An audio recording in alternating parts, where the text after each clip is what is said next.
Good morning dear student. Online teaching में आप सभी बच्चों का स्वागत है। बच्चों, आज हम अध्याय 2 करने वाले हैं जिसका शीर्षक है वर्ण विन्यास, अरेंजमेंट ऑफ लेटर्स। आइए चलते हैं। सबसे पहले मैं आपको बताना चाहूँगी कि वर्ण क्या होते हैं। भाषा जो हम बोलते हैं उसकी सबसे छोटी इकाई यानी सबसे छोटा रूप जिसके टुकड़े नहीं किए जा सकते उसको वर्ण कहते हैं। वर्णमाला वर्णों के व्यवस्थित समूह को कहा जाता है। इसमें 2 प्रकार के वर्ण शामिल होते हैं। पहला होता है स्वर और दूसरा होता है व्यंजन। सबसे पहले हम जानेंगे कि स्वर क्या होते हैं। बच्चों, स्वर के उच्चारण को किसी की सहायता नहीं लेनी पड़ती है, ये स्वतंत्र होते हैं। इनको बोलते समय मुख से हवा बिना किसी रुकावट के बाहर आती है। इनकी संख्या 11 होती है। इनके 2 पार्ट्स हैं, ह्रस्व और दीर्घ। ह्रस्व में टाइम कम लगता है, दीर्घ में टाइम थोड़ा ज़्यादा लगता है। व्यंजन क्या होते हैं? इनको स्वरों की सहायता लेनी पड़ती है बोलते समय। इनको 3 पार्ट्स में डिवाइड किया गया है, स्पर्श, अंतस्थ और ऊष्म।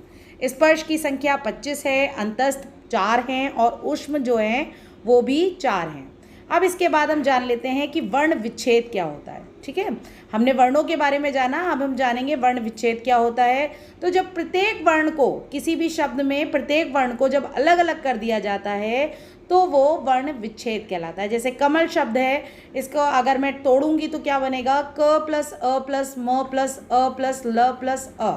ओके, अब हम जान लेते हैं बच्चों, रा जो है उसकी कोई मात्रा नहीं होती है, उसके विभिन्न रूप होते हैं। कहीं पर रा आधा प्रयुक्त किया जाता है, कहीं पर रा पूरा होता है, अन्य वर्ण जो होता है वो आधा होता है। ठीक है, तो रा के अलग अलग रूप होते हैं। इसके बाद हम जानते हैं संयुक्त व्यंजन क्या हैं, द्वित व्यंजन क्या हैं और संयुक्त अक्षर क्या है।